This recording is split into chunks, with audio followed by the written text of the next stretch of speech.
Hello everyone, welcome to Saint Peter's law academy.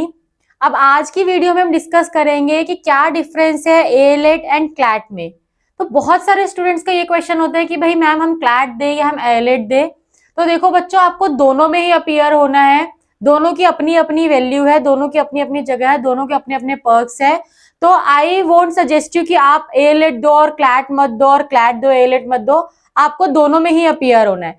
तो देखो दोनों में क्या डिफरेंस है वो हम आज डिस्कस करते हैं।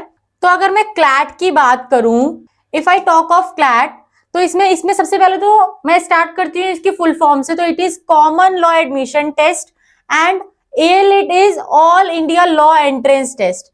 ठीक है, अब क्लैट जो है वो कौन कौन से कोर्सेज ऑफर करता है हमें, that is BA LLB, BSc LLB, BCom LLB, BBA LLB, BSW LLB and LLM. BSW LLB is Social Welfare, that is Bachelor of Social Welfare LLB, and the courses offered by ALET are BA LLB, LLM and PhD. Fine.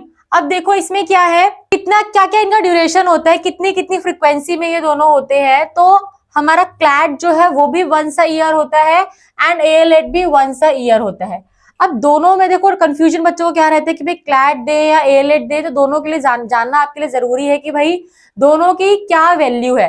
तो देखो मैं आपको suggest करूंगी कि दोनों ही दो, क्योंकि AILET is for NLU Delhi. Delhi के अपने पर्क्स होते हैं, अपनी एक वैल्यू है। अब क्या होता है, all over India people want कि हम दिल्ली जैसी मेट्रोपॉलिटन सिटी में जाके पढ़ें।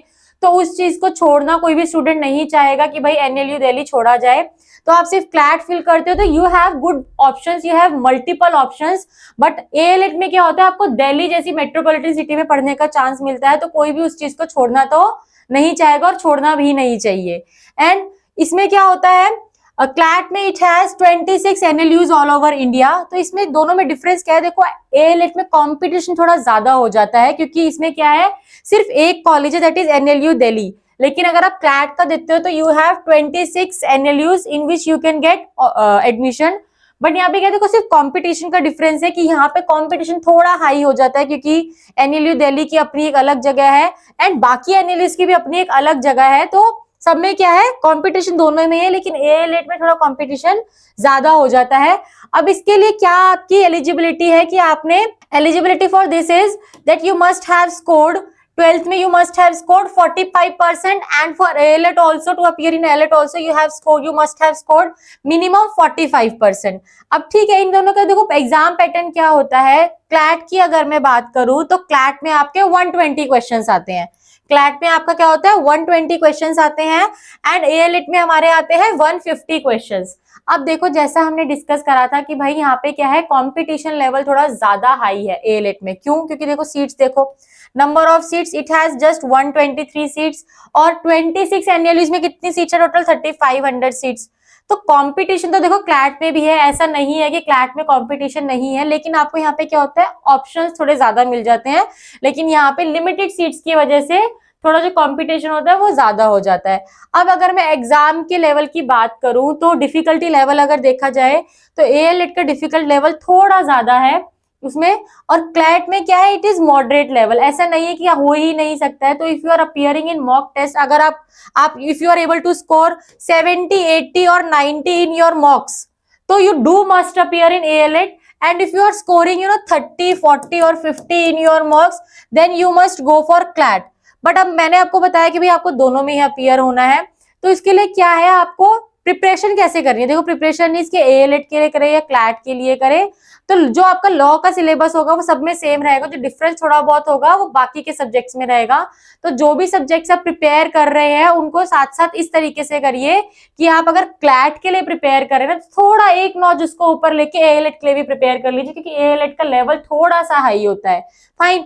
तो दोनों में डिफरेंस बस इतना ही है कि अगर आप क्लैट में अपीयर होते हैं, क्लैट देते हैं, तो आपको ऑल ओवर इंडिया 26 NLUs में से कोई भी कॉलेज मिल सकता है। But if you appear in AILET तो आपको NLU दिल्ली में पढ़ने का चांस मिलता है, और भाई दिल्ली जैसी जगह को कोई नहीं छोड़ना चाहेगा। लेकिन हाँ ये है कि if you get it's not like कि भाई आपको NLU दिल्ली में अगर नहीं मिला तो आपको कहीं भी नहीं हो सकता।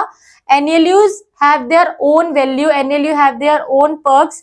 तो अगर आपका क्लैट के अंदर भी किसी भी NLU में अगर आपका एग्जाम हो रहा है, आपका एडमिशन हो रहा है, then you must go for it. और आपका क्लैट देने का देखो एक बेनिफिट ये होता है, there are some prestigious universities जो आपके क्लैट के स्कोर के बेसिस पे भी आपको एडमिशन दे देते हैं। तो आपका क्या है, आपको एक बेनिफिट क्लैट देने से ये मिलता है कि भाई अगर आपका जो क्लैट का स्कोर है इतना नहीं है कि आपको किसी एनएलयू में एडमिशन मिल पा रहा है, but if you have that score कि कोई प्रेस्टिजियस यूनिवर्सिटी में you are able to get admission on the basis of that score, तो वो आपको चीज एक हेल्प आउट करती है यहाँ पे। सो सिर्फ इतना सा डिफरेंस है दोनों में कि एनएलयू दिल्ली जो है इट इज फॉर एएलएड, एएलएड जो है it is for NLU Delhi, और क्लैट जो है it is for NLU all over India. दोनों का कंपटीशन लेवल अगर देखा जाए तो कंपटीशन लेवल देखो दोनों का ही हाई रहता है, एएलएड में थोड़ा ज्यादा हो जाता है। नंबर ऑफ क्वेश्चंस एएलएड में हमारे 150 हैं और इसमें हमारे 120 होते हैं। अगर आप परसेंटेज की बात करो, एलिजिबिलिटी की बात करो, तो भाई जब दोनों में सेम ही है 45% at 45%, then why to appear only for one, you must go for both of them. So I hope इस वीडियो से आपको जो भी डिफरेंस था क्लैट और एएलएड के बीच का वो क्लियर हो गया है, एंड अब डाउट क्लियर है कि भाई हमें दोनों में ही अपीयर होना है, क्योंकि दोनों के अपनी अपनी वैल्यूज हैं, अपनी अपनी जगह है, जिससे आपको दोनों में अपीयर होने से कहीं ना कुछ बेनिफिट्स एक्स्ट्रा मिलते हैं। Thank you so much.